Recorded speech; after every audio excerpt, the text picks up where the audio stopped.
Hey guys, what's up? It's me, King. And today we are going to react to a video called 24 Years After This Girl Vanished on Thanksgiving. Her brother made a disturbing announcement. Here, let me get my controller.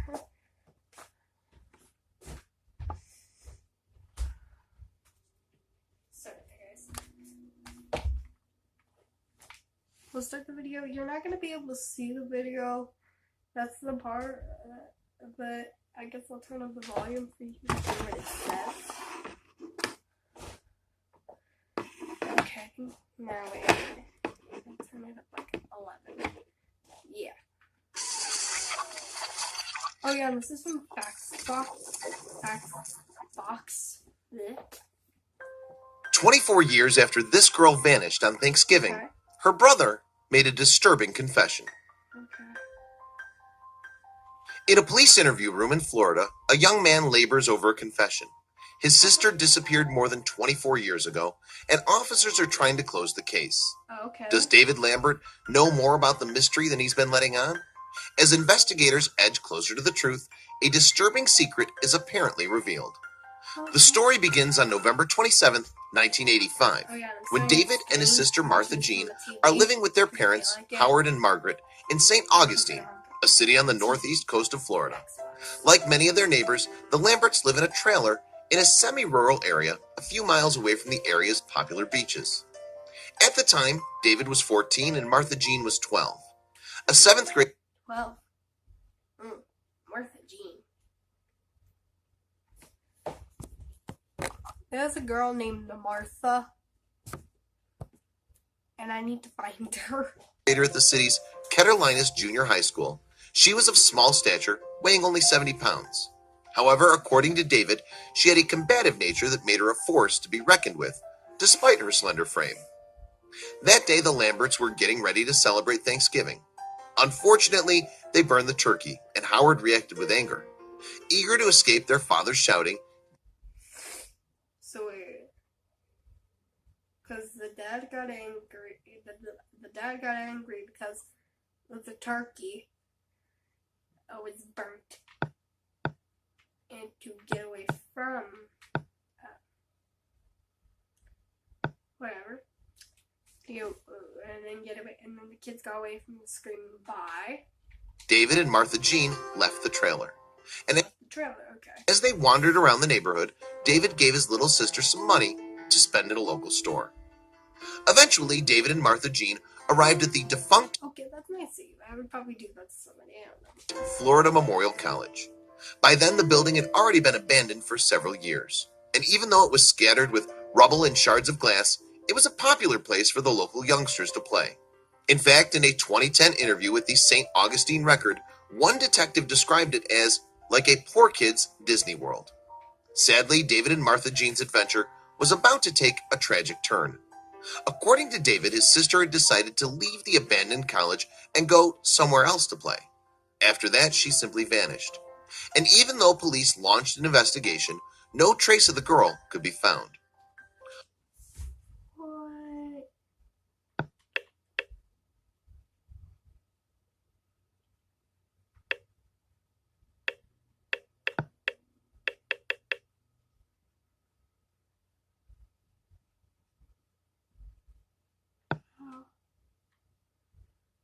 Over the years, several attempts were made to get to the bottom of Martha Jean's disappearance.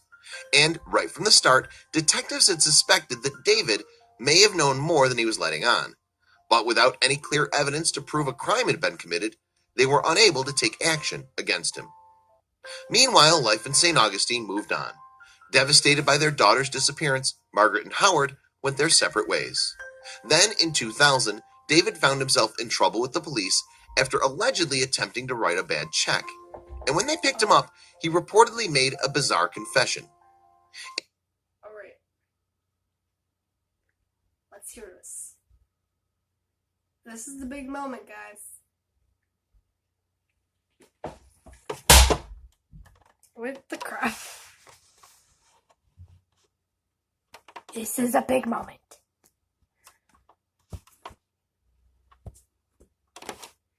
So, yeah. Let's 3, 2, wait 1 second. 3, 2, 1. It's go. In a 2010 interview with news website Jacksonville.com, St. Johns County Detective Sean Tice revealed that David had claimed to know what happened to Martha Jean. Oh, wait, what? David, if you know what happened to Martha Jean, you have to tell. You don't just have to say she simply vanished.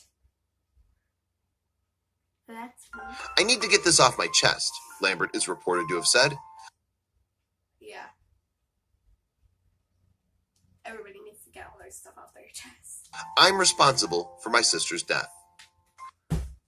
Wait, what? Okay, let's repeat that. Reportedly made a bizarre No.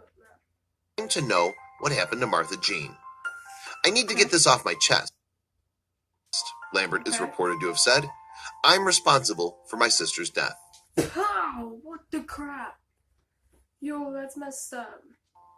Apparently, he went on to confess that he had buried Martha in a local coquina mine. But when police arrived at the mine to investigate, they could find no trace of Martha Jean's corpse. And in the absence of this vital evidence, no charges were brought against David.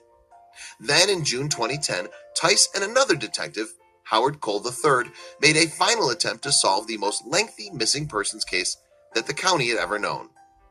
Initially, Tice and Cole began their investigations by interviewing friends, family members, and neighbors who had lived near the Lamberts at the time of Martha Jean's disappearance. Interestingly, a number of them suggested that the officers should take a closer look at David's story. Finally, in August 2010, Tice and Cole brought David into the interview room, and over the course of 3 sessions, he gradually confessed to his role in his sister's disappearance. Apparently, on that fateful day in 1985, Martha Jean had asked him for more money when they arrived at Florida Memorial College, but David had refused. According to David, the belligerent Martha had lashed out and hit her brother. Retaliating, David pushed her away, but the slight girl fell over backwards, hitting her head on a piece of metal jutting out from the ground. Apparently, it pierced her skull, causing a fatal brain injury. However, indirectly, David believed that he had been the cause of his sister's death.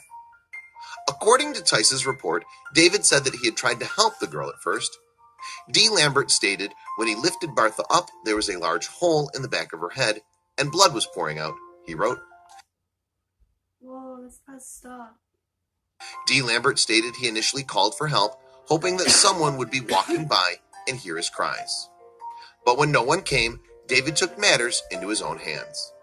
Allegedly, he used a broken road sign as a shovel to dig a makeshift grave. And when the detectives asked him why he had not told his parents the truth, he told them that he had been scared of their reaction. In fact, Tice believes that David was living in fear of Margaret, a situation that continues to this day. He was terrified of his mama, he wrote, still is. Eventually, spurred on by a photograph of Martha Jean that Tice had placed on the table, David wrote and signed a statement. In it, he finally admitted to his role in his sister's death. Alongside the written statement, David also drew a map for investigators, identifying the plot upon which the Florida Memorial College stood. It allegedly showed where Martha Jean was buried.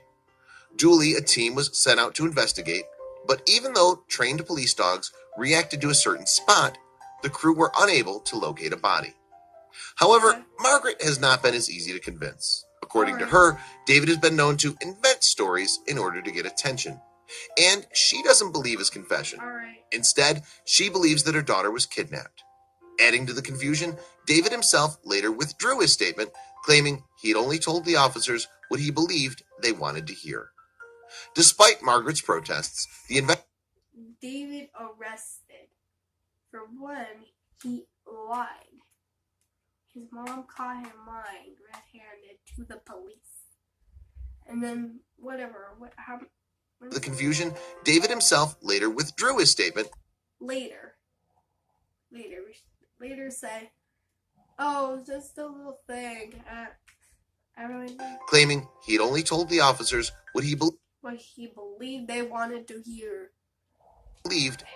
hear. Despite Margaret's protests, the investigation into Martha Jean's disappearance has been closed. Even though police believe him to be guilty, David will not be facing any charges. A 2010 press release from the St. Johns County Sheriff's Office states, changes in the law since 1985, statutes of limitations, the suspect's age at the time, and other mitigating circumstances would preclude charges from being filed.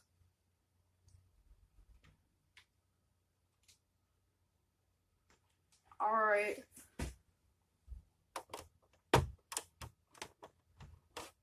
So, that's the end of the video. So, I guess I will be back later. Bye, guys.